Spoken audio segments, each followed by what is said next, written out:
Level playing field নির্বাচন নিশ্চিত, জাতীয় সংসদ নির্বাচনের সুষ্ঠু পরিবেশ এবং সিআর পদ্ধতি বাস্তবায়ন, দৃশ্যমান বিচারের দাবিতে 14 দল সহ সকল এসিদের রাজনীতি নিষিদ্ধের দাবিতে আজকের এই লালগঞ্জ জেলা শাখার বিক্ষোভ পরবর্তী সমাবেশে উপস্থিত ইসলামী আন্দোলন বাংলাদেশ লালমনিরহাট জেলা শাখা আমার প্রিয় সহযোদ্ধা ভাইয়েরা, সকল অঙ্গ সংগঠনের সহযোদ্ধা ভাইয়েরা, দিদি ভাইয়েরা, সাংবাদিক প্রিয় বন্ধুগণ, প্রশাসনের ভাইয়েরা, দাঁড়িয়ে থাকা ব্যবসায়ী ভাইয়েরা, সর্বস্তরের জনগণ সকলকে অন্তর থেকে আরেকবার সালাম।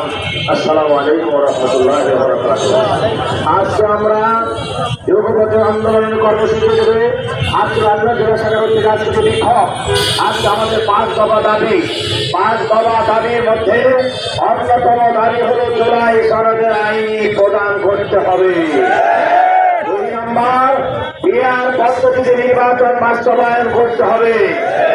দৃশ্যমান বিচার চলাকালীন অবস্থায় 14 দল সহ সকল ফ্যাসিস্টদের রাজনৈতিক কর্মকাণ্ড নিষিদ্ধ করতে হবে। লেভেল প্লেইং ফিল্ড নিশ্চিত করতে হবে, দৃশ্যমান বিচার করতে হবে।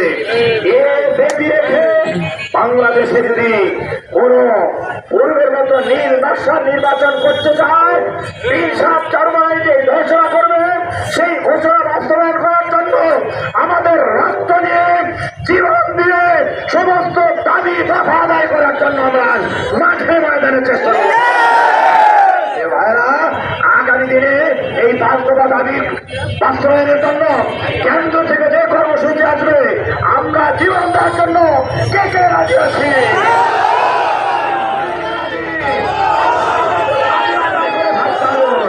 দাবি যদি বাস্তবায়ন করা হয়, বর্তমান প্রধান উপদেষ্টাকে আমরা জানিয়ে দিতে চাই দাবি কিভাবে আদায় করতে হয় আমরা আঙ্গুল ঢাকা করতে বাধ্য হব। কথা বলেছি সম্মানিত উপস্থিতি, আর কথা বেশি নয়। আজকের এই মেসেজ থেকে আমরা প্রধান উপদেষ্টা সহ তাকে জানিয়ে দিতে চাই বিআর ছাড়া আগামী দিনে জুলাই সনদের ভিত্তি ছাড়া, আইনের ভিত্তি ছাড়া কোন নির্বাচন বাংলাদেশে হতে দেওয়া হবে না। আশাবাদ ব্যক্ত করে প্রিয় সাংবাদিক ভাইয়েরা, প্রশাসনের ভাইয়েরা, ইসলামী আন্দোলন লালগঞ্জ জেলা শাখার প্রিয় দিনী ভাইয়েরা, সকলকে আমি সুস্বাস্থ্য কামনা করছি।